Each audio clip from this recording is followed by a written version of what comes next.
8,000 miles from Britain, a bleak and desolate treeless waste on the far side of the world.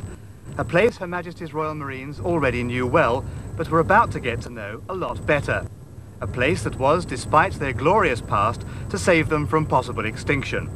This was the Falkland Islands, where the Union Jack had flown continually for nearly 150 years, despite rumblings of discontent from South America. Rich in wildlife, where untold numbers of penguins and other ice cap escapees came once a year to live alongside fewer than 2,000 introverted islanders. All of them fighting for a frugal existence against the near Antarctic elements. Like the early days of Australia, the economy was built on wool and mutton. But unlike the Australians, the Falkland Islanders had been unable to conquer their environment and move forward. Their culture, economy and aspirations stayed static. All they ever wanted was to be left alone in peace. We just feel British. We are British. And there's no way we would change our nationality. No way at all. None of which deterred Argentina, a mere 400 miles away, from insisting that the islands belong to Buenos Aires, not London, on historical and territorial grounds. So, for many a long year, a token force of Royal Marines, for it was never anything more than that, had been stationed near Port Stanley, without any real hope of thwarting an Argentinian invasion. We take it fairly seriously, but on the other hand, as you know, to defend against a full-scale Argentinian threat would be hopeless. We just simply hadn't got the manpower to do it. The Marines were simply a reassurance to the islanders of Britain's avowed intentions that they should remain British for as long as they wanted. And they unanimously voted they did want to stay British. The Falkland Islands Defence Force was established and trained by the Marines, again with more hope of demonstrating proud intentions than ever being able to carry them out. Friendships were forged, trusts were built, security of the islands was seldom mentioned, and Argentina was out of sight and, whenever possible, out of mind. But in Argentina, the military junta of General Leopoldo Galtieri was in trouble, possibly even on the verge of collapse. A political masterstroke was needed, and quickly. South Georgia, the tiny British protectorate 800 miles to the southeast of the Falklands, provided the answer. It was to become Galtieri's stepping stone to his recovery of the Malvinas. It was undefended, as there seemed to be no need to fortify an abandoned whaling station on the very edge of Antarctica.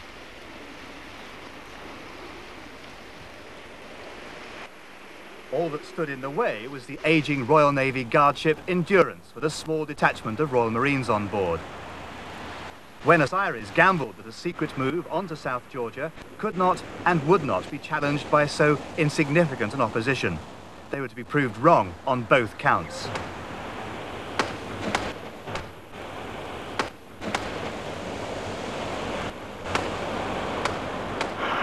And so, when a scrap metal dealer by the name of Konstantino Davidoff arrived unannounced with 41 dismantlers at the old whaling station at Leith on March the 18th, he was accompanied by Argentinian soldiers. Their intentions were obvious. Britain was informed that any attempt to remove Davidoff's party would be resisted. The South Atlantic War had started. Few doubted from the warlike stance now being adopted by Argentina that Galtieri was preparing a plan of invasion for the Falkland Islands. Britain, meanwhile, was openly seeking a diplomatic solution, but not so openly dusting off the military options. Endurance left her Marines on another part of South Georgia with orders simply to maintain a British presence and to keep an eye on the Argentinians. Then she steamed westwards. But she was only halfway towards the Falklands when at 6 a.m. on Friday, April the 2nd, the Argentinians invaded. The Marines there, under Major Mike Norman, had prepared for an attack from the airfield and the beaches to the east of Stanley. So they were wrongly placed when the first explosions and signs of advance came from their barracks at Moody Brook to the west. The Marines regrouped rapidly at Government House to find the Argentinians already there. It was a very frightening experience. They were 10 yards away from us within about 10 minutes. I think we all very quickly came to terms with the fact that we were probably going to die in the next half an hour. I certainly did. Once you came to terms with that, the feeling of fear disappeared, and you got on and you did your job. What was the immediate reaction of the people in Stanley? It was shock, I think, because we'd only been told literally 6 or 7 hours beforehand that we were going to be invaded, and things went like clockwork. We were invaded exactly on dawn, as the governor told us, and people were absolutely stunned by the whole thing. We just sort of walked about, not like zombies, but certainly in a state of shock, because it was all happening all around us. That which you normally see on the pictures was happening outside on the pavement. You know, the Royal Marines, for instance, going along past the fire station there, having a firefight with some Argentines who were coming down King Street. And it was so dramatic that none of us really looked at the danger aspect of it. We all got upstairs in the bedroom windows for a better look, and felt very stupid afterwards, and felt a bit better next day when we found that half the town had been doing the same thing. It was a brave but short-lived resistance. No Marines had been hurt, but they'd killed 5 Argentinians, wounded at least 17 more, and taken 3 prisoners before being ordered by the governor to surrender. And all the time, more Argentinian Amtrak armoured personnel carriers kept on arriving in Stanley.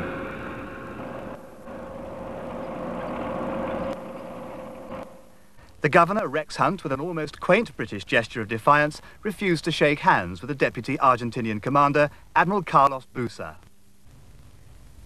He came along and held his hand out to me, and I refused to take it. I said, I do not shake hands with an invader of British territory. And he looked very angry. His cheeks were twitching like mad, and I could see he was holding himself in with great restraint, and he was very proper, and he said, I think it's very ungentlemanly not to shake hands. And I said, I think it's very uncivilized for you to invade our country. And so the Falklands had become the Malvinas in just a couple of hours, and the islanders grudgingly accepted that things had changed. The once proud Falkland Islands Defence Force followed the example of the rest of the community and did nothing whatsoever to resist or fight back. Indeed, it was later proved that some islanders fed and sheltered the invaders and even helped to maintain their warplanes right through the war. It won them no friends in Britain. Galtieri's political problems seemed to be over. The recently hostile population now massed to sing his praises as the new saviour of the nation. His government was sure that Britain would never attempt anything other than diplomacy to try to regain the islands, and that, as possession was 9/10 of the law, he could argue his case at the United Nations forever. And with the nation and the armed forces solidly behind him and in indomitable mood, he felt there was little to worry about. His greatest coup had been achieved.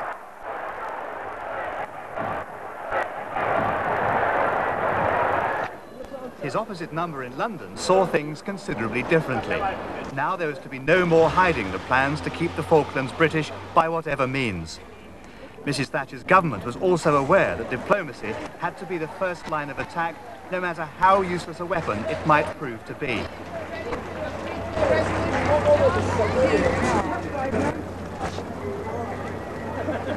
But now there wasn't to be 1 second wasted in preparing and sending a military force. The Royal Marines who were to spearhead the military response were spread far and wide. Some were just back from a typically arduous tour of West Belfast and were looking forward to a spell of leave. But the first decision had been made in Whitehall to send an amphibious force led by 3 Commando Brigade. In effect, it was the only option realistically available for a military campaign against what would be heavily defended islands on the other side of the world. This was all a far and distant cry from Belfast, where at least the opposition spoke English and there were buildings and trees to take cover behind. But the moment Port Stanley fell, the order went out for the Royal Marines to prepare for war. Some Marines took a little convincing that it really was for real. We had the Wandering Patrol come round and said, wake up lads, because the Argies have invaded the Falklands. So we all told them to, get lost near enough. And because April Fools was finished at the time, and they was going, come on, they was pleading with us, please get up, there's a war on. And we just wouldn't get out of our bed, and it did take an officer to come and get us out of our beds. I got home, saw a bit of the telly then and noticed that the threat was actually there and something could be going on. So I told the wife, I said, look, something might be going on here.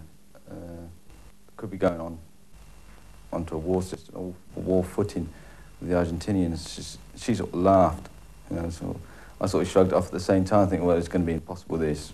England will never go to war. On the Saturday, I'd been out shopping with the missus down into Plymouth, and I come back, there was a note through my door off the troop sergeant. It was Fred Poyser saying, come back to camp, you're going down the Falklands. So of course, like, I just left all the stuff, all the shopping, had a burger full of frozen food that I just threw on the kitchen floor, says I'm off. From Arbroath in Scotland to Plymouth in Devon, the preparations were hectic. The Special Boat Squadron were the first away, only to be held up frustratingly for over 2 weeks, while one means of getting them onto the Falklands, a submarine, could be moved into place near the islands. The P&O flagship, Canberra, was requisitioned and transformed into a troopship, complete with 3 helicopter flight decks in less than 3 days. The Great White Whale, as she became affectionately known by the Marines, was about to enter the most exciting chapter of her life, and to have her name etched forever into the history of the Corps.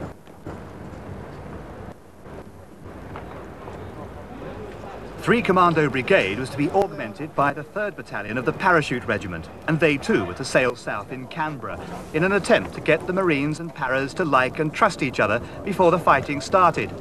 It was perhaps the only major failure of the campaign.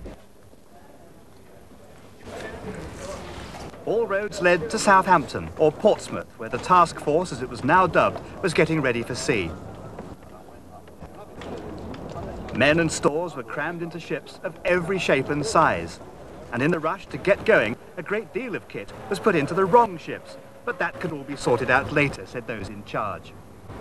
This was a logistic nightmare which never went away.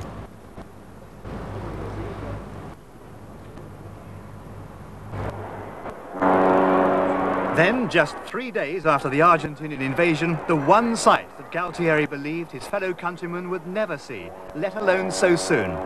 A full-scale British force steaming away from England towards the Falklands. The Royal Navy was going to get them there, the Royal Marines were going to win them back. To the South Atlantic! Quick! March!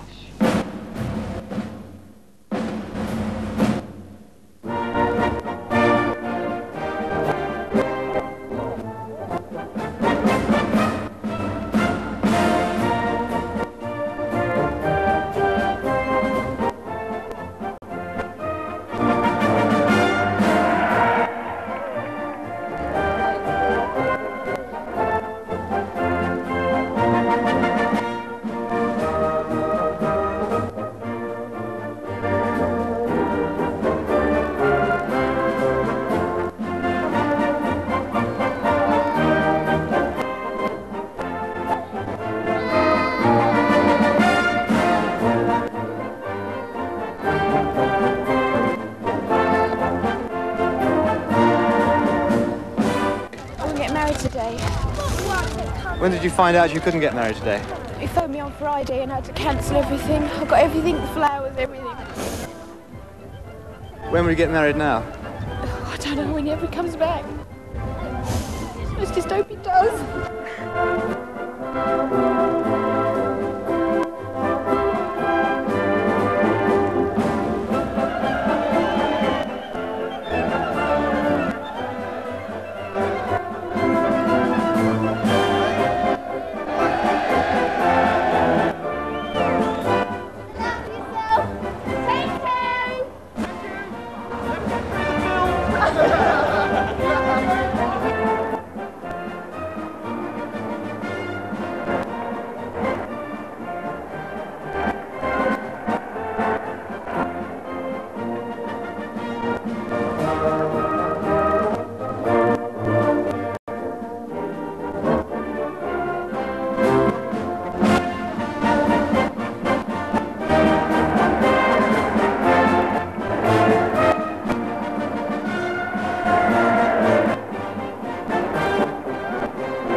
been a proud and an emotional send-off.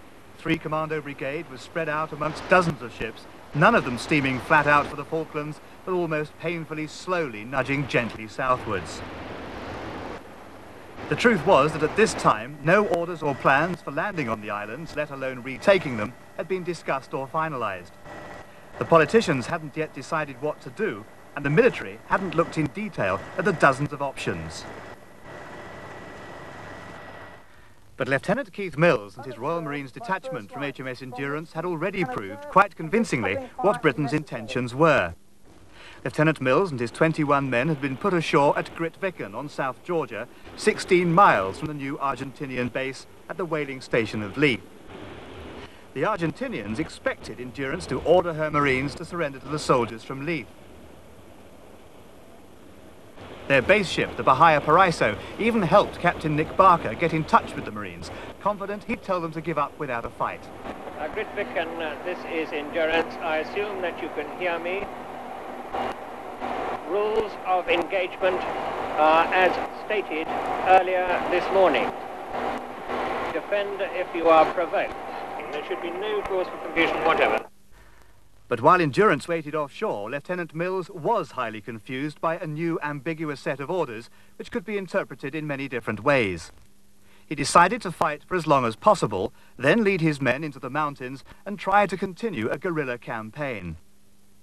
It was not to be, but their resistance before being surrounded and shelled was quite spectacular, including bringing down an Argentinian troop-carrying helicopter. We fired everything we had at the helicopter, and a large amount of rounds went into it. Subsequently, the helicopter turned away with black smoke following it, and somehow managed to crawl about 500 meters across the bay and landed very heavily on the other side. It didn't explode, but no Marines were seen to disembark from the helicopter. A helicopter like that carries 22 men, so we put several hundred rounds into it. They also holed and severely damaged the Argentinian corvette Gorico. I decided to let it get very, very close, because by letting it get very, very close, it was absolutely committed to passing our position. And what's more, due to the shape of the bay, it was committed to turning around and passing our position for a second time. When it got to about within 200 to 300 meters, I ordered my men to open fire, and we opened fire with everything we had. The first round, the first 84mm round, actually landed slightly short by about 10 meters. After a second of initial dismay, we actually saw the round detonate on hitting the ship below the waterline. I believe it caused a lot of damage. But in less than 3 hours, it was all over, and Lieutenant Mills's men were forced to surrender. They were flown back to England 20 days later, when they were greeted by the Commandant General, Sir Stuart Pringle. Their action won high praise and a Distinguished Service Cross for Lieutenant Mills.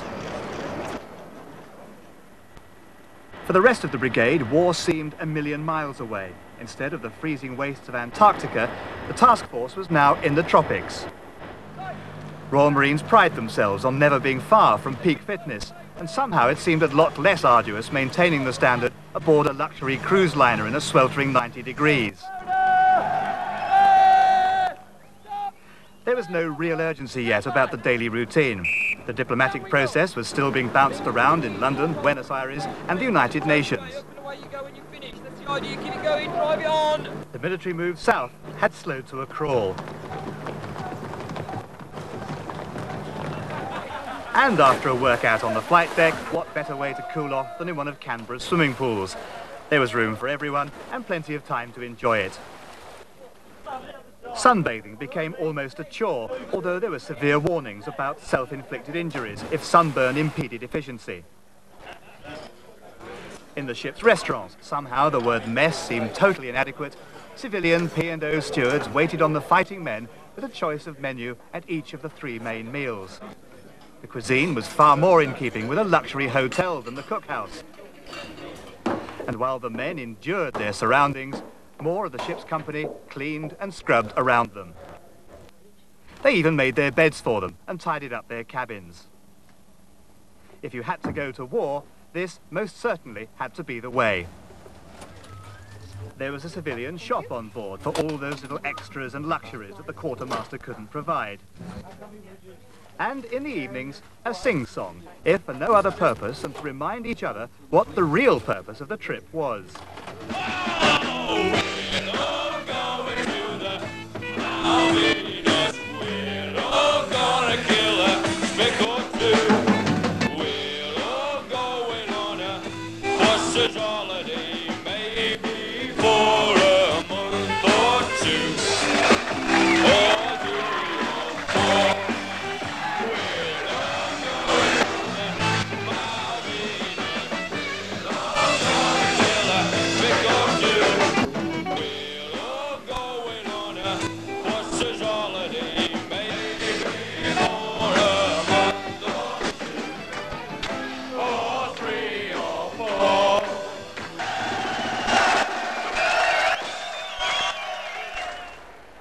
a brief encounter with reality 2 weeks out from Southampton. The capital of Sierra Leone, Freetown, was to provide a sort of pit stop to refuel and replenish. No shore leave, no sightseeing, just a brief glimpse of Africa from the ship's rail, like space travellers peering momentarily at a different planet. One family of British exiles made the effort to come down to the fuel jetty and wave a Union flag, but they soon wished they hadn't. The young men on board made suggestions to one of their attractive visitors that were not only impractical, but quite illegal. The family tried to brazen it out, but were forced to give up and make a less than dignified retreat. The flying fish conditions continued right through the tropics to Ascension, where the task force was to regroup. Now, there was a submarine threat, and the Navy assumed the role of Good Shepherd for the undefended merchantmen. At last, the tension began to rise. Perhaps, just perhaps, there really was going to be a war. Ascension Island, like Freetown, proved to be a major disappointment to any Marines in search of excitement. A small volcanic dust pile in the middle of nowhere, Ascension was packed with British and American communications equipment, most of it highly secret. But Ascension also had an airfield and a safe anchorage, so it became the obvious staging post between Britain and the Falklands. It was here that thousands of tons of stores and equipment, which had been loaded into the wrong ships in England, were cross-decked and reloaded, often into other wrong ships.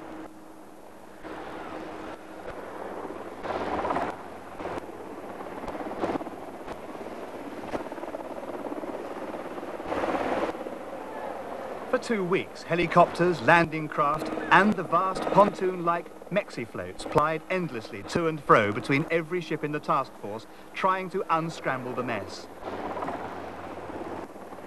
The Marines managed to get off their ships for a few hours to fire their weapons and feel rock instead of metal beneath their feet. But in the main, Ascension provided the brigade with little more than another frustrating hold-up, although the senior officers were now at last beginning to formulate plans for a campaign on the Falklands.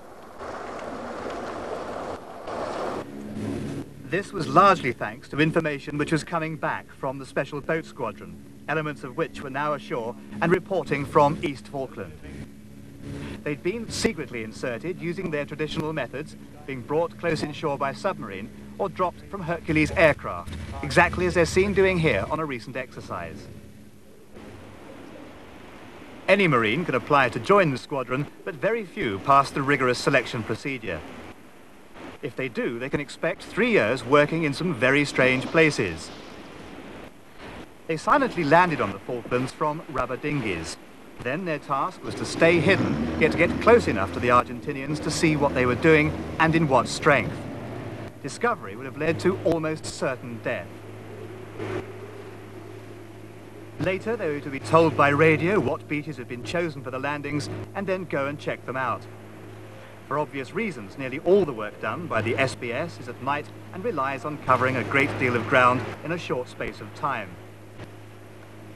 They worked in small groups of 4 or 6, often in conjunction with their better-known army counterparts of the 22nd Special Air Service Regiment. A cruel stroke of luck after the main force was ashore was to have an SBS unit coming across an SAS group unannounced, and 1 Marine died in the resulting firefight before the error was realized. It was all highly dangerous and unpleasant work for the elite men of an elite corps, but without them, the landings and the eventual move towards Port Stanley couldn't even have been considered. But the SBS were not the only visitors at this time. General Galtieri and his staff wanted to show the world that British rule was over, and so paid a flying visit to this, the newest part of Argentina. It was a great publicity coup, and proof to the world that the junta was consolidating its position.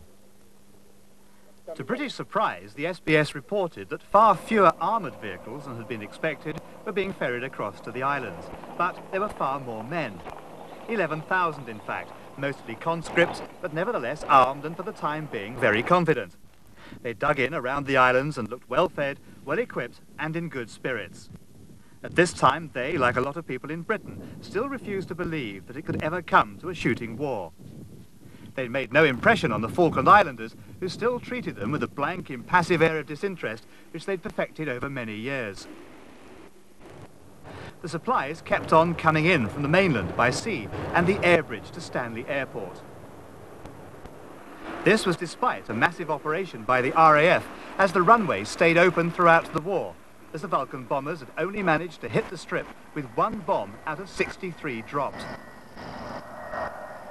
The highly potent Pucara planes and others based at Stanley flew on uninterrupted until the end of the conflict.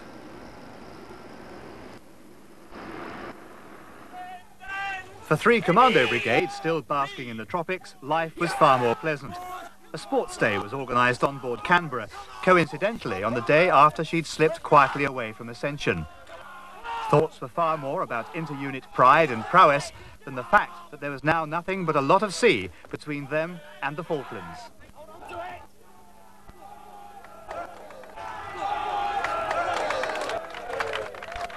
The blue-ribboned event was the 10,000 metres, an acknowledgement that this was the day of the London Marathon, and a great many men on board should have been pounding around the streets of the capital instead of the decks of Canberra, 4,000 miles south. The result was desperately important to participants and their supporters, even with the inclusion of such non-physical events as deck quoits. It was 4-2 Commando who carried the day, with their CO, Colonel Nick Vaux, taking the hurriedly made Victor's Shield and a couple of bottles of champagne. At the end of the afternoon, the impressive sight of one of the Type 21 frigates, as HMS Ardent drew alongside to give an impromptu firepower demonstration with her 4.5-inch gun.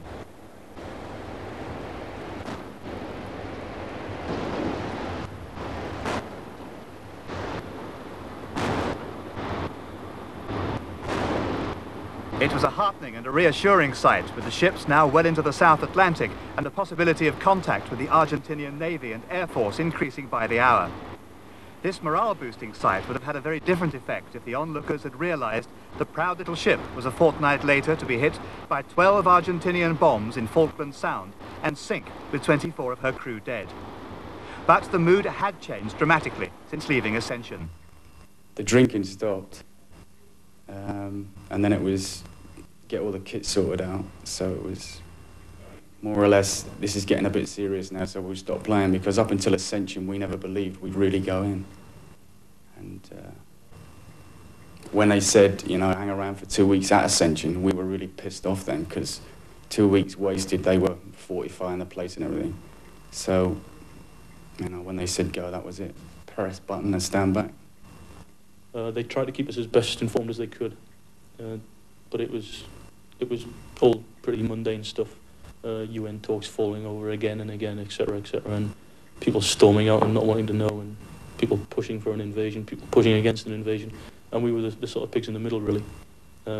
We just tried to train whenever we could, whenever the swells of the South Atlantic would allow us to, and prepare ourselves for the eventuality that, well, perhaps as we got closer and closer to the exclusion zone, that in fact we were going to land.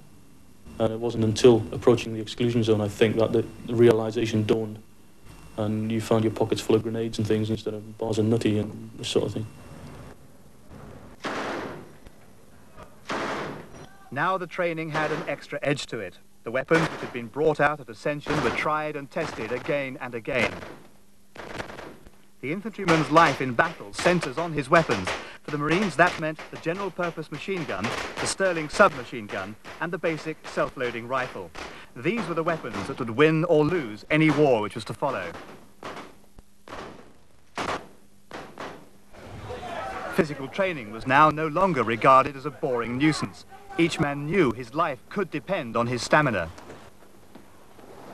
And while the ships continued with their anti-submarine manoeuvres, every available square inch of deck space was filled with Marines going through and practicing their various skills, preferably with a borrowed helicopter or two. Then the first real success for Britain, thanks to M Company of 4-2 Commando, the SBS and the SAS, the recapture of South Georgia in horrendous conditions. A whiteout on the island led to 2 troop-carrying helicopters crashing in the snow. Amazingly, there were no serious casualties. The frigate Plymouth bombarded the Argentinian positions, then Marines landed from the destroyer Antrim and the auxiliary Tidespring. The submarine Santa Fe was in the area, but took no part in the Argentinian defence after being hit by British gun and rocket fire. She limped badly damaged into Grytviken and later sank at her mooring. The Argentinian land forces had been expected to resist, but in the end, under the erroneous impression that far greater forces were coming to evict them, they gave up without firing a shot. It wasn't the proudest moment of their military history. Their commander, Captain Alfredo Astiz, signed the surrender. He was later allowed to go home with his men, despite some insistence in Britain that he be held to answer charges of torture and other atrocities committed before the war. M Company hoisted their flag under the Union flag and, with Endurance and Antrim safely in the bay, radioed back to London with the news which gave the government its first real cause to celebrate. The Prime Minister was not slow to mark the achievement. What's your reaction, rejoice at that news and congratulate our forces and the Marines. Are we going Good to night, declare war on gentlemen. Argentina, Mrs. Thatcher? Rejoice. But there was no time to rejoice in the task force, where the sobering sight of hospital facilities being prepared could be seen where a few days earlier Marines had been enjoying a band concert. Now the members of the Commando Forces band were helping set up the medical facilities and training to act as stretcher bearers and medical orderlies. Their instruments would now stay locked away until it was all over. Then, on May the 2nd, the British submarine Conqueror brought the reality of war home. From beneath icy waters just outside the British total exclusion zone, she saw, reported, and was then ordered to torpedo the Argentinian cruiser General Belgrano. 360 lives were lost when the 10,000-ton ship listed to port and sank. The rest of her navy took no further part in the war. 2 days later, Argentina took her revenge. 2 super-étendard fighter bombers popped up above the horizon just long enough to launch a missile against HMS Sheffield. The name of the missile was soon to strike fear into the heart of every British serviceman afloat: Exocet. At 300,000 pounds a shot, the French Exocet anti-ship missile was expected to be reliable and devastating. It was both.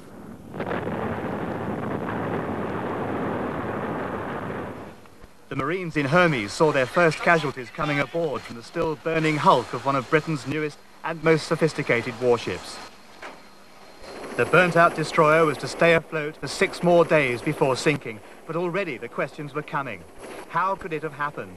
Why didn't the Sheffield's defences save her? Why wasn't damage control more effective? And why had sailors been issued with clothing that melted and stuck to the skin when on fire?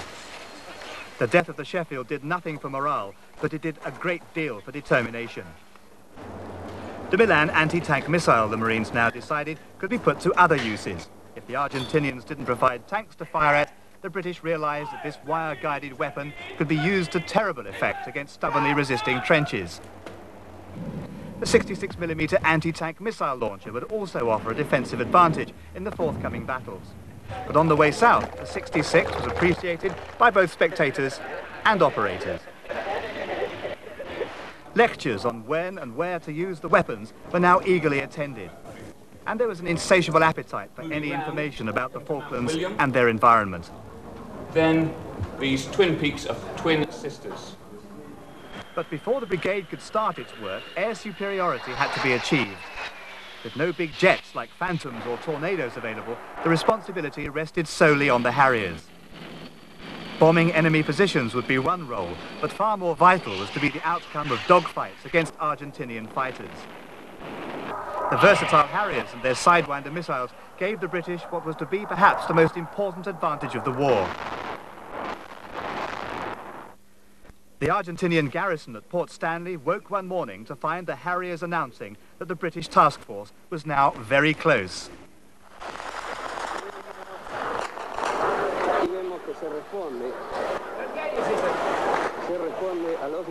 The airfield was the sole target of the first raids, with a classic figure-of-8 squadron attack by planes from Hermes and Invincible 200 miles to the northeast. The defenders had expected to be attacked, but not so soon, and not with such ferocity. The pilots had expected the anti-aircraft fire to be more intense and accurate, but there were few complaints that it wasn't. The effect was devastating, both to the airfield defences and to Argentinian morale.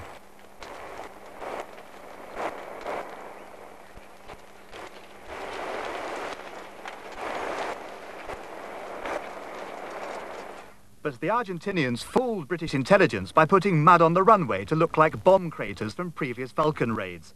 In fact, their flying operations were not stopped for a moment by damage to the runway, and supplies and personnel kept on arriving.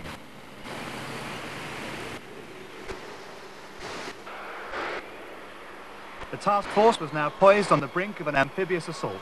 The diplomatic process had failed, the losses of the big ships had hardened resolve on both sides, the SBS ashore were reporting that the Argentinians were not impregnable, and the government had secretly decided that a landing followed by recapture of the islands should be undertaken as soon as possible. There were many possible landing sites and all were discussed fully, but eventually one area stood out as the only viable option. San Carlos water was far enough away from the main Argentinian force to be safe from land-based counterattack. It was surrounded by hills, which made a secret approach possible, and attack by air difficult. The beaches were sheltered and of the right slopes for landing craft. Furthermore, the twin estuaries provided cover for the establishment of a secure beachhead and good ways out for the eventual breakout towards Stanley. The plan was for the brigade to make 4 separate landings from their assault ships, which crept into Falklands Sound under cover of darkness, preceded by a welcome fog the day before.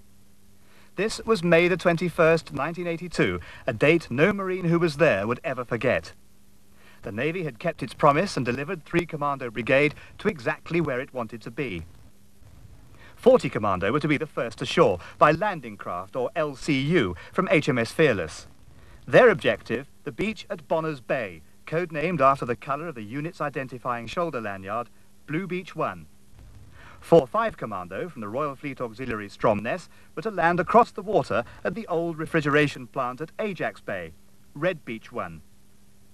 4-2 Commando were to stay in Canberra as Brigade Reserve, while 2 para made for the other side of San Carlos settlement to Blue Beach 2, and 3 para were landed near Port San Carlos at Green Beach 1. Well, when you're on a boat and there's all sorts coming in there trying to get it, and you're sat on it doing absolutely nothing, trying to wait your turn to get off. It's hard to wait your turn. You want to get off because you feel a bit safer on the land. I couldn't have been a matlow and sat on a boat. No way. When they'd keep you briefed up to date, they'd give you up-to-date briefs on the situation, like with the air attacks. We felt very vulnerable in the well deck with an air attack, in the sense of it's like being in a tunnel. You just wait for it. If it's going to come in, it's yours anyway. So you just hope you're going to go quick and you don't end up with legs missing, I suppose. I think that's a lot of people were thinking. Rather than go without legs, just take me out quick, make it quick. I remember looking along the ranks of all the lads as we were waiting to go over the scramble nets. It was something like out of World War II. All the guys looking around, cammed out and waiting to go on. And it was quite eerie, really. We climbed down the scramble net into the LCUs and we was all jam-packed in there. And it always struck me, our company commander, Captain Gardner at the time, as we went forward in the LCUs, there was planes having dogfights above us and there was shells going down. And he walked to the front of the LCU, climbed up the ramp, sat there playing his mouth organ, his Scottish songs. Quite mad. We were just looking at the man in awe, basically, because he was a great bloke, and he was up there, and he knew the majority of us were a little bit frightened because it was the first time we'd actually been to war. And he thought that he'd show us how it's done, and he got up there and played his mouth organ. We had the best part of a company, plus virtually the whole of the anti-tank and mortar platoons of support company, packed with all their kit. There wasn't room to sit down. There wasn't room to take off your kit. You stood in the landing craft, shoulder to shoulder, being held in position by all the people around you. I remember sitting at the time, I was sitting on a crate of 81mm mortars, and we could hear actions coming off the way down in San Carlos and stuff like that. And I was saying, God, again, let's get off this LCU and get ashore. Then the shot and the naval gunfire started on down at Fennings Head, and before that started, I always remember saying to the lads within it, "Well, Maggie, get on that phone. You still got 5 minutes. You've still got time to get on that phone and cancel it if you're not quite sure." Then the gunfire, I thought, we said, well, it's too late now. No point in trying to phone up now. I thought, this is it. And then we started going in, and the bloke, you hear blokes going, hear that machine gun fire in it? What machine gun fire? I can't hear nothing. All it was just blokes, I suppose it was blokes' imagination running, because First time for war for everybody. We were sort of scared, sort of like because we didn't know what had happened, but we were willing to go in and do the business when it was called for. I expected all the training we do, you leap out the landing craft, run up the beach, stacks of smoke, everybody screaming, and we just bimbled off. There was nobody there, we were just walking around. I was waiting for the shit to hit the fan and it just didn't. I was in the landing craft worrying about the fact that I had 2 blowpipe missiles and they were the first thing that was going to be ditched. But there was no need. And the ramp went down, and this beach, I think, was about 6 foot wide. The actual embankment, like, you know. This combat engineering tractor came out and couldn't get off the beach because it had a big ramp there, like, you know, it was just stuck there and solid. We were just amazed at how big this beach was supposed to be, like, you know. It was nice to get back on the old terra firma, onto dry land again. Although we're Marines and seaborne troops, etc. After tossing around in the South Atlantic for a few days, it was nice to get back where, to a certain extent, our destiny was in our own hands. We could fight on the land, whereas we relied upon the frigates, etc. when we were on board ship. And the feeling of the Commando, I think, when they landed was, you know, thank goodness for that. We can now get on with the job in hand. The ships, to their eternal credit, and at great cost to them, had done their bit. They'd got us into Ajax Bay, they'd got us into San Carlos, in an unopposed landing, and we'd managed to get ashore. And from there, I think the morale of the troops, or at least speaking for X-Company, was very, very high. A couple of totally unimpressed local workers at San Carlos helped to raise the Union flag over their settlement to symbolically announce what was now a fact. The British were back. The flag was discreetly lowered the following day when senior officers thought it might prove too tempting an aiming point for the Argentinian pilots. The uneasy lull that followed in the next hours fooled nobody. Everyone knew the Argentinians would turn up soon enough and in strength to try to prevent the beachhead from getting established. Every man set to the vital task of digging his fire trench from where he could shoot at incoming aircraft from a position of relative safety. There was no elation at being on the Falklands at last, no sense of success. The first phase had gone easily, perhaps too easily, and it wasn't long before the first shouts of "Air raid warning red, air red" started to echo down the beaches and the new company positions. The Argentinians had indeed found them, and within a matter of minutes their air force was on its way.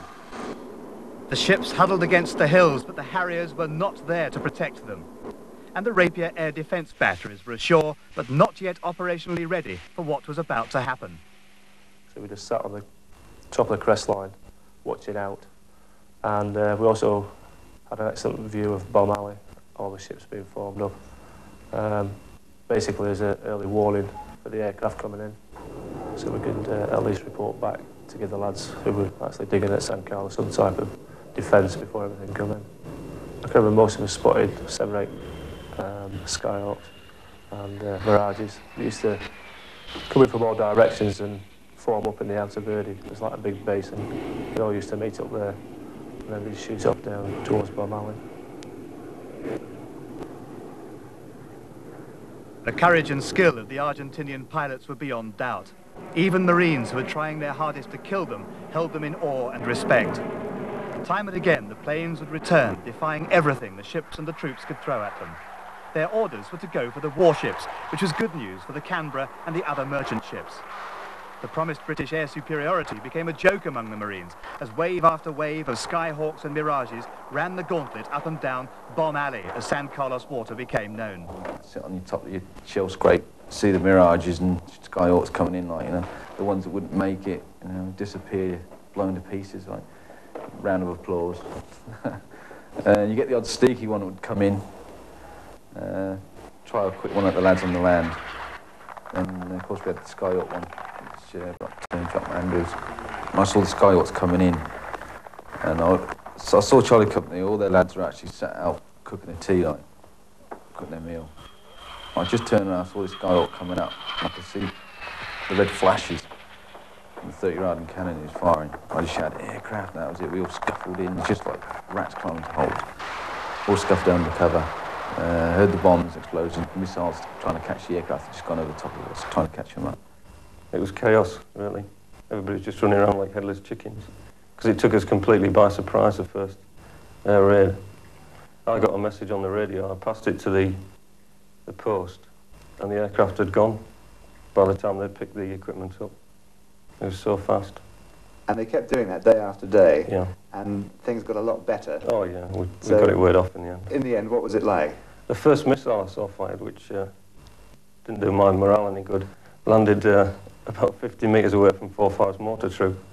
They thought it was an aircraft actually crashing next to them. We went down, two of us went down about an hour later and asked them if they'd seen a missile, and we'd got quite a few nasty comments off them. There's an air battle going on to the north. Air battle to the north. Second raid at 50 miles west. I say again, the first raid at 40 miles west. The second raid at 50 miles west. Out. Over half the aircraft was shot down, many of them by the now operational Rapier missiles. But the damage caused by the planes would have been far worse had all their bombs been armed correctly. The pilots who made it home gave San Carlos Water their own nickname, Death Valley. The frigate Antelope was hit by one of the many bombs which failed to explode. But this one did go off while being disarmed, and the race was then on to get her crew off before she sank. Rescue helicopters hovered in the swirling smoke, plucking the crew to safety. But the fire was out of control and soon reached the main magazine.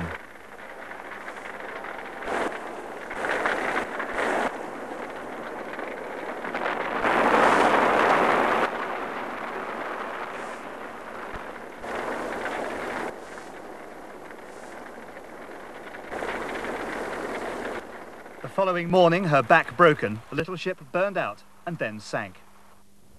Other bombs were successfully made safe, some in the most unorthodox of ways. This landing ship was evacuated, and then the still-armed 1,000-pound bomb was carefully winched out of the hold and delicately lowered into a rubber dinghy filled with cornflakes to act as a cushion. One bomb started a fire at the brigade maintenance area at Ajax Bay, inexplicably sited right next to the hospital. Amazingly, the medical staff kept on working.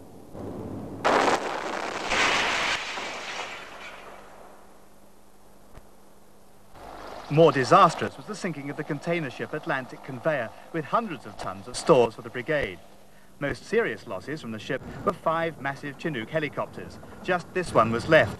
It meant hundreds of men would have to walk across the country instead of fly to meet the enemy.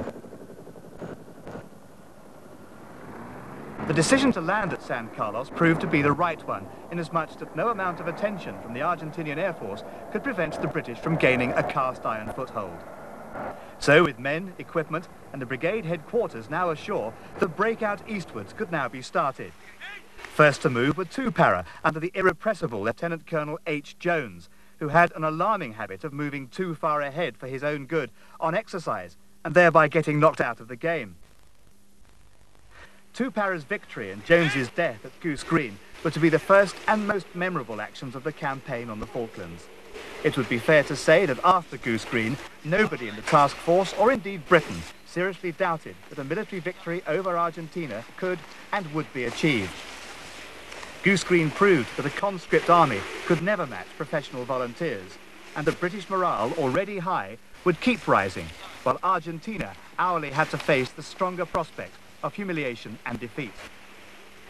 With 2 para taking a brief rest to lick their wounds, the rest of the brigade began their own moves towards the capital. 4-2 Commando were to move the fastest, with K and L companies being flown by helicopter to the western edge of the mountains protecting Stanley, and J Company followed by the same means, by way of Goose Green. 4-5 Commando did it the hard way, beginning what was to be a 90-mile route march, or YOMP, from Port San Carlos initially to Teal Inlet. 40 Commando were told to stay put and protect the beachhead. The weather was dreadful. The packs or bergens weighed up to 120 pounds each, the ground almost impossible to walk on. But at last, the brigade was on its way. I've never carried as much kit. A typical Marine will sort of, when he packs to go anywhere, he will pack his bergen, put it on, take it off, empty it out, throw away 1 or 2 items, and then pack it again. We couldn't do that. We took ammunition. All the luxuries went. All the luxury items went. And it was basically rations and ammunition.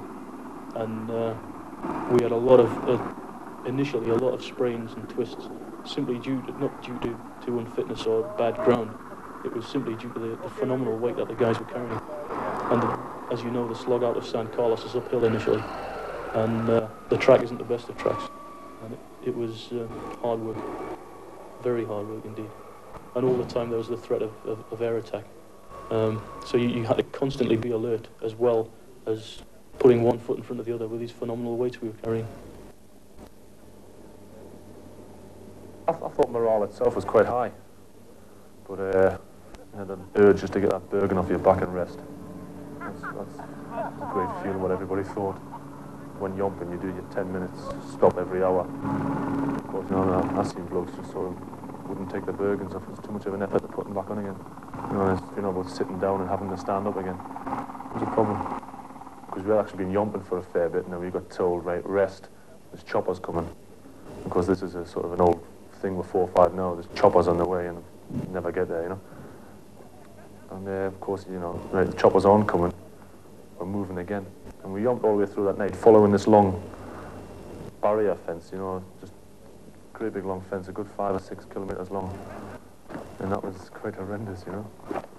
I reckon that was about the worst part of the yomp, the actual initial first night. It was pouring down with rain. And it was really difficult going. You know, very wet. So of course there was a problem trying to keep your feet some sort of reasonably dry. But the lads who actually sort of hurt themselves at night time, and I had to carry on. Or get left behind. One of the two. I'll always remember the first night, which was spent at a small settlement, just short of a small settlement. In the pouring rain, we eventually stopped to get a couple of hours rest, and we'd cross marshes and bogs, and it was nose to the back of the man in front of you, basically, which isn't tactically sound, but in the weather conditions we were getting at the time, was the only thing we could do. Carrying the weights we were carrying, we just couldn't have covered the distance unless we'd covered it in a snake formation. We eventually flopped down in a commando circle, something which I've never seen before and hope I never see again. The whole commando group with TAC headquarters in the centre. It was a bit like the Little Bighorn, really, the thin green circle. And we lay down sort of side by side and tried to get a little bit of sleep. It was pouring with rain. Every item of kit you had was soaked. You were tired physically and mentally. And the couple of hours sleep we did get passed all too quickly. And we still had sentry duties, etc., and air sentries and things to supply. That was a bit of a low point because everyone was physically drained, and the decision was made then to discard some of the kit and move quickly. The quickest way, of course, was by helicopter, but these were now so scarce that only heavy equipment had the luxury of a free lift. The big 105mm guns were now being moved forward so that 2-9 Commando, the Royal Artillery, could at last begin to pour shells into the Argentinian horseshoe defence in the mountains to the west of Port Stanley. Every helicopter far exceeded its permitted load maximum and flying hours as the ammunition and stores were put in place, ready for what was to be the biggest British artillery barrage since the Second World War. Conditions were far worse several hundred feet above sea level, and the commanders knew the Marines could not be kept here too long before making the decisive move. The temperature had dropped to well below freezing, and wet kit could not be dried out. In 4-2 Commando alone, over 3/4 of the men suffered from trench foot. But although the Argentinians had given up most of East Falkland, one small thorn remained in the British side, Top Marlow House, which the Mountain and Arctic Warfare Cadre of the Royal Marines was ordered to clear. The devastation after their raid was proof enough of their success. An Argentinian section had been caught unawares, but then fought stubbornly. Many of them died, and the house was completely destroyed before at last a brigade could claim to have total control of all the land between San Carlos and the mountains. The route to Stanley now had to be decided, and the thinking of the brigade staff was greatly helped by an Argentinian defensive plan which had been found in an abandoned trench. The obvious route was to the south of the mountains, but that was discounted as being what the Argentinians would have expected, and therefore blocked with minefields. It also did not give the brigade enough elbow room to manoeuvre properly or get the artillery properly placed for the final phase. So it was to be a full-scale, three-pronged assault on the mountains themselves. A high, freezing barrier between the flat, boggy waste to the west and the island's capital to the east. The Argentinians had all the advantages: possession of the high ground, easy access to their main supplies in Stanley, well-placed heavy artillery to back them up, and more men and supplies arriving daily from the mainland. It was little wonder they'd put all their hopes in this last defensive ring. 3 Commando Brigades' plan was, on the face of it, almost impossible against such odds, but the commanders put enormous faith in the single fact that their men were far better trained, more determined, and better suited to the dreadful conditions. The attacks on 3 key features, Mount Longdon, 2 Sisters, and Mount Harriet, were to be simultaneous and in the darkness of the night of June the 12th. 3 Para would take Mount Longdon, and 4-5 Commando the 2 Sisters. 4-2 Commando would tackle Mount Harriet. Each unit would plan its own attack individually, with the provisos that they all started at the same time and didn't get in each other's way on the way to or during the battles. 2 Para would wait in reserve in case 4-5 Commando or 3 Para needed any help. Then they would push on ahead once the objectives had been taken. Now was the last chance to load up with ammunition and check that weapons and equipment were in full working order. The men knew they were about to go into battle, something none of them had ever been through before. Yet the mood was calm and quiet. The positions from which the assaults would start were well protected and in the rocks. The battles would be fought from open ground. The prospect was not a cheery one. First, though, the enemy was to be pounded with artillery.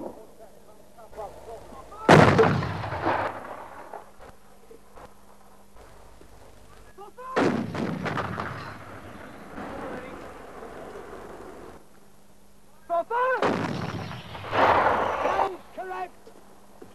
6-8 mil, 16 mil, set, elevation, 424 mil. Ready, fire!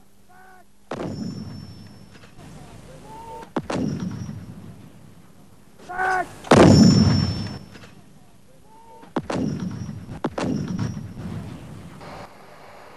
It was later proved that the guns had been incredibly accurate from over 10 miles distance. Further softening up of the targets was achieved by fighting patrols going forward to both observe and report on enemy positions and to harass them wherever possible. These missions didn't always go according to plan. We got within 50 metres of the base of it, and one of the blokes in the front said, "Stop," by hand signal, so we all stopped. We all went to ground, and it came back. There's a sentry up front, and we're all peering through the gloom of the dark light, and there were 6 of these blokes. You could just see them, they were all talking and mincing up and down, carrying weapons. One of them then lit a cigarette up, and they were talking away. So we decided we'd try and push around this bend and get into some cover, because we were well out in the open at the moment, and they'd not seen us. Me and a bloke called Graham Fisk just snaked over the top of this little hole on our stomachs and crawled along some jagged type rocks. So between me and him, there's a little row of rocks that look like the back of a dinosaur. And we're just crawling along, trying to get towards these 6 who were shooting at us, because we were behind them now. And this little voice in the dark said, "Steve, I can see one." And I hadn't realised at the time that when we'd gone over the top, he'd pulled a 66 out and made it ready. So, I mean, my immediate reaction was, well, hit him, you know. So the next thing I know is a 66 goes off and he blows my head off, you know, because he fired at this bloke with a 66. And it hit him, went through him and detonated behind this rock and totally blew him to pieces. And if you've ever imagined in the middle of a gunfight, I mean, I was so annoyed that he'd fired this 66, I actually gave him a bollock in the middle of a firefight. And then these others must have thought, well, he's gone, we'll try and snake out. And what they did was they came round the same way, and instead of getting back up onto Harriet, they walked straight into me and him. So, I mean, it was like a duck shoot. So 6 of them went down. The information about the Argentinian positions from such patrols was passed on to the rest of the men who were about to go into battle. A great deal had been found out. We know how they're going to reinforce themselves, because on the slopes of Mount Kent, feature at the back, they left a tented area which contained their op orders for the defence of this area. Right? And they are prepared to lose 50% of their supporting troops. Right, their quick reaction force. So they're going to take this quite seriously. The guns are staying here, sir, until they can secure a further area, suitable area forward. There's no reason for them to move at the moment because we can just sit back and bomb shit out of them from here. As the advances to the mountains started, the Argentinians started bringing down artillery fire.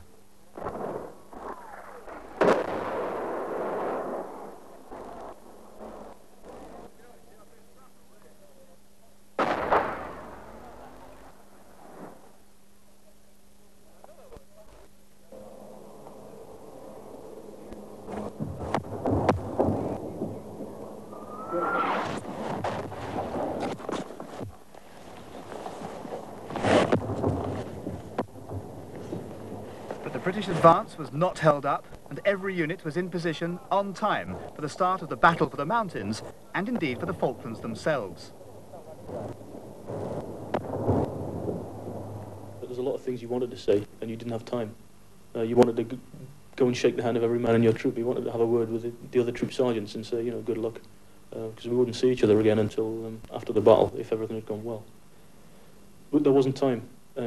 It's at a time like that you realise that there's a lot of things you wish you'd said. You know, or you'd probably given a bollocking to a guy a couple of hours before, and you thought, Christ, I can't have him going up the feature thinking that, you know, he's on a bit of a downer. And you wanted to go up and say, oh, forget it, you know, it's nothing. You didn't have time. The attack by 4-5 Commando on Two Sisters was, as the geography would suggest, in two simultaneous thrusts. The 600 men moved up to the mountain from the left under cover of darkness and got to within firing distance before being seen. Their upward assault never lost its momentum, but by the end of the battle, 4 Royal Marines had died. We was actually being pinned down by these machine guns, and myself and tough spears, we just legged it up forward, putting down fire all the time, and managed to get in a good position as to silence the machine gun. If we're doing Royal Marines, or basically any British soldier in that position, then nobody would have taken it, because it was well dug in, well concealed, and it was a pretty good position. Because they had their actual position covering every angle of attack. It's just that they didn't have the backbone to stay there and carry it out. When we actually got up there into the positions, there was dead, and they'd left dead behind, but there was no actual live prisoners. They'd all legged it back into Stanley. 4-2 Commando had advanced along a fence line to the south of Mount Harriet, unseen by the defenders, who'd expected to be attacked from the opposite direction. The plan was to hook round up and onto the mountains, then sweep the Argentinians off from right to left. The idea of going back to Mount Harriet did not enthrall Steve Newland. And then they said, you're going to hit this again. And I mean, there's nothing you can say, you're just stunned. You know, I mean, and then you're trying to explain, but we've been there, we've done this already, you know, but they weren't having it, we were going to do it again. Probably we didn't do it right the first time. We'd been briefed already that to stop meant we'd lost, so you couldn't afford to stop. So Sharky came up on the net and said, he was talking to the boss, and he said, look, we're pinned down by a sniper, and apparently, you know, I mean, that was what he thought it was. Now, I'd worked out, in relation to where he was, to where I was, that this bloke should have been somewhere up above me. So, being, you know, putting 1 and 1 makes 5, I'd worked out that we'd go and get him. So while I'm trying to brief my section as to what we're going to do, there was an incoming stomp. So naturally, they all took cover. And in the dark, I never realised that they'd all took cover. And my 2IC Shep was supposed to be coming with me. So I said, okay, Shep, we'll go. Not realising that he was on the deck, you know, covering his head. Because I was surrounded by these massive rocks by this stage. So I just started off on my own in the dark, climbed up this smally cliff, went over the top of it, around some more boulders, snaked about a bit, and went up to link up with L Company, who were on our left then. So I linked up with L Company and said, look, I'm going up a bit further. For God's sake, don't shoot me, you know, because in the dark. They said, yeah, all right, but I don't think they really took much notice because they were a bit busy. So I carried on, got right to the top, looked round this rock, and instead of there being a single sniper, there was a whole row of them all lined out behind this like tabletop rock. And what they were doing was taking turns at shooting. So to our lads, it must have looked like this bloke was a switched-on sniper, and every time he fired one round, he moved, because that was all they were doing. And what they were waiting for was our lot to break cover, and they were going to mow them down with a gun that was on the end. So I saw all this, and I turned around to say to Shep, you know, Will, and he wasn't there. So now I'm all by myself, and I'm thinking, oh shit, you know, like you do.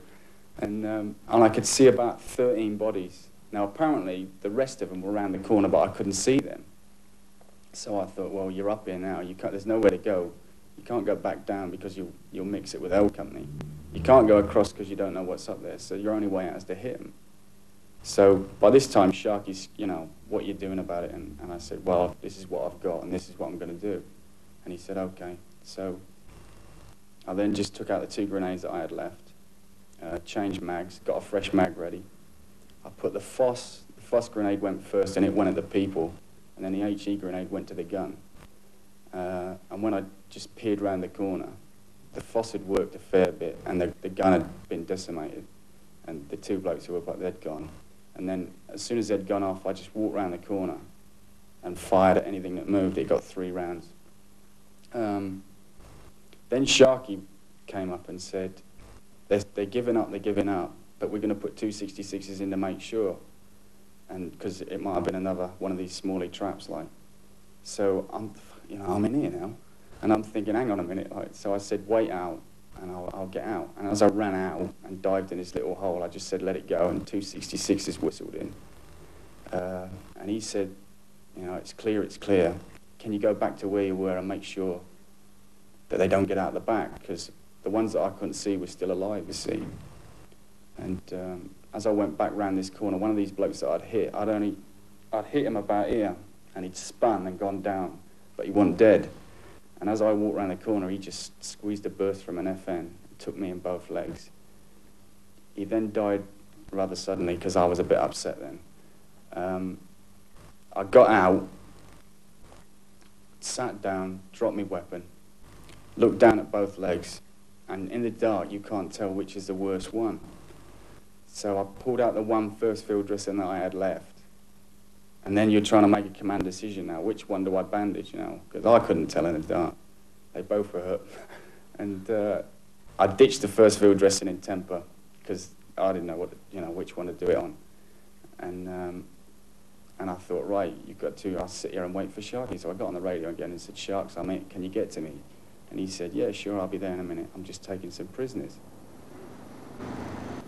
4-2 Commando's attack was a complete success. Corporal Newland won the military medal, and scores of prisoners were brought down to be disarmed and processed. The war for them and everyone else, it was hoped, was now over. Wounded Argentinians were treated alongside wounded Marines at the Ajax Bay Field Hospital, where not one patient died from either side throughout the war. The medical squadron had set a precedent that would be hard to follow.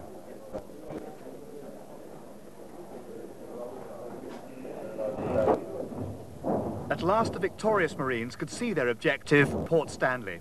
But British guns were now trying to knock out Argentinian artillery positioned in between civilian homes in the town. Tragically, 3 Falklanders died in this, the last exchange of the campaign. They were the first and last civilian casualties. At last, it began to look as though it really was all over. Rumours were rife that the Argentinians had surrendered. Somebody said that white flags were flying over Stanley. In fact, they weren't. But as the Marines marched down off the mountains through an unmarked Argentinian minefield towards the capital, nobody doubted the fighting had finished. Brigadier Julian Thompson, the man who'd led 3 Commando Brigade, was one of the first to arrive. Well, the situation is that we are in Stanley, and I understand that the General is going forward to talk to General Menendez in about half an hour. Now, what he's going to say to him, I don't know, and what the exact position is, I'm not fully aware, but all I do know is that the shooting has stopped. We've overrun their main gun positions, and they have taken themselves to the other end of town. It looks on the face of it as though General Menendez is on the point of surrender. Is that the way you see it at the moment? Well, I wouldn't like to put it like that just yet. Let's wait until we actually hear the words before we start uttering them. It's been a very fast move over the last 24 hours. Very fast move, indeed. Has it surprised you the speed at which it's happened? I thought it might go this way, and one was getting oneself ready for it. I didn't think it would happen quite as fast as this. I expected this to be happening tomorrow and not today, but I'm delighted that it's happened today. Within a couple of hours, without any celebration or applause, the Argentinians signed the surrender. Their gamble had failed. At enormous cost, the British had re-established their sovereignty. Yet, as the Marines marched into Stanley, they could be forgiven for wondering why none of the inhabitants came out to even say thank you. Major Mike Norman and the rest of his detachment, who were defeated 2.5 months previously, were given the honour of replacing the Union flag outside Government House.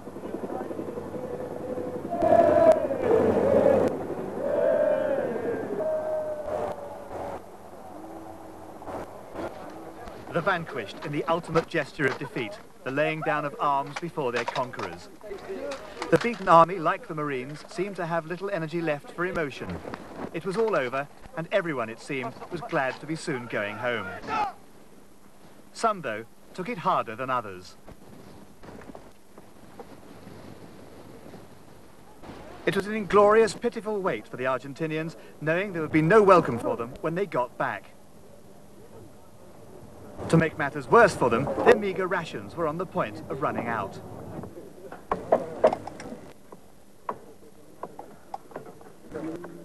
The enlisted men didn't even have their daily packs of tripe, crackers and a prayer card. The officers at least had cigarettes, tuna fish and a bottle of whiskey in their packs. With all dignity gone, the Argentinians, in frustration, defiled the streets of Stanley before being ordered to clear up on their way to the boats back home.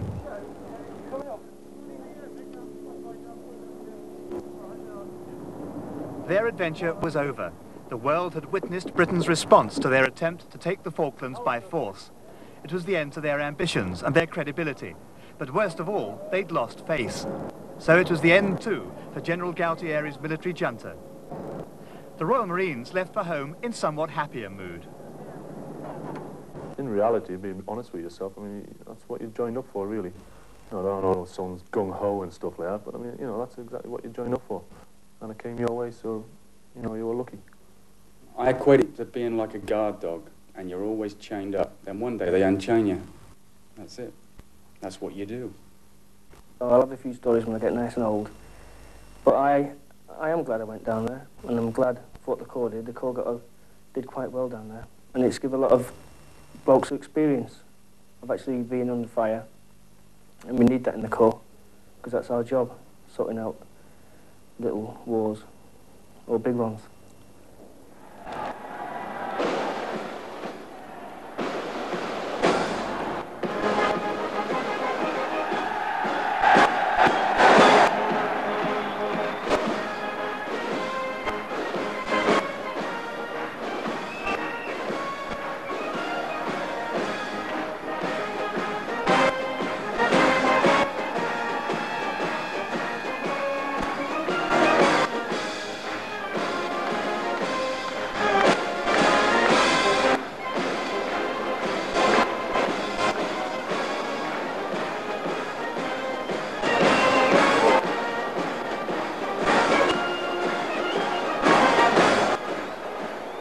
I've seen my company grow up. They've had their baptism of fire, and we took out boys, we brought back men. The welcome Britain gave to Canberra and the Marines when they came home on July the 11th was the greatest outpouring of patriotic emotion, gratitude, and, for the relatives of those who'd been away, relief anyone could ever remember. A welcome of sorts had been expected, but nothing on the scale as gigantic as this. Marines who'd been sorry the night before to sail past their homes in Plymouth now realised why. Everyone in Plymouth, it seemed, had come to Southampton. Some people wondered why the politicians of the world had allowed the Falklands War to happen at all. Others wondered, and still wonder, if it was all worth it, or if the long-term cost of re-establishing Britain's sovereignty would prove to be too high. But those were questions to be argued about some other time. Today, it was just great to be home, to remember those who did not make it back. And perhaps to proudly remind the world that the Royal Marines had quite simply done once again what they'd set out to do. And no one could argue with that.